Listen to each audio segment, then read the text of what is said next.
ఈ చెట్లు ఒక పక్క ఎరుపు ఒక పక్క నలుపు అనేది వస్తుంది. ఓకే. మీరు ఇప్పుడు శివారెడ్డి ముందు చెప్పాడు నాకు. అది చెప్పిన తర్వాత తెచ్చి వేసిన తర్వాత ఇప్పుడు చుట్టూ అంతా ఎరుపు, ఒక పక్క ఎరుపు ఒక పక్క నలుపు లేకుండా సమంగా నల్లంగా వచ్చినాయి. అంటే చెట్టు కలగా ఉంది, చెట్టు పచ్చంగా ఉంది. సో భూమిలోకి వాడారా? భూమి లేక వాడినా. ఓకే. స్ప్రేకి 2 మాటలు స్ప్రే చేశాను. సో ఇప్పుడు మళ్ళీ ఎందుకు వచ్చామంటే ఫ్లవరింగ్ కోసం, అవునా?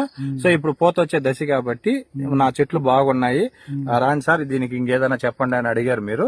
అందుకోసంగా మళ్ళీ నన్ను ఈ రోజు ఇన్వైట్ చేశారు. సో ఇంతకు ముందు నన్ను ఎప్పుడైనా చూసారా మీరు? లేదు. ఇదే కదా ఫస్ట్ టైం.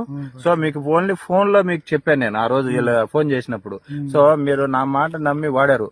సో నమ్మి వాడిన దాని వల్ల నీకేదైనా ఇబ్బంది జరిగిందా సార్? నాకే ఇబ్బంది లేదు. నీ చెట్టు బాగుపడిందా? ఇప్పుడు ఈ జరిగిన దాన్ని నీకు తెలిసిన రైతులకి చెప్తావా? ఖచ్చితంగా చెప్తావా? లేకుండా నాకు ఎందుకంటావా? నీకు నిజంగా మంచి జరిగిందా? ఆల్రెడీ నాతో కూడా ఎవరన్నా వచ్చినా కానీ తోటలోకి చూసినా కానీ రంగు అయితే బాగున్నారా, ఏం వేసినావు ఏమన్నా. సో ఎప్పుడు కూడా ఎవరు అడిగినా కూడా నీ తరపున మన శివారెడ్డి సార్కి, రవణయ్య సార్కి చెప్పు.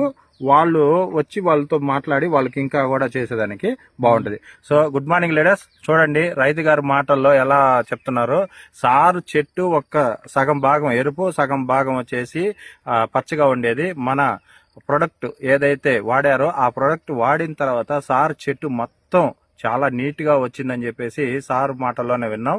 సో ఈ వీడియో మీకు ఎవరైతే పంపిస్తున్నారో ఏమేమి వాడారనేది వాళ్ళని అడిగి మీరు తెలుసుకోవాల్సిందిగా కోరుకుంటున్నాను. Thank you. గుడ్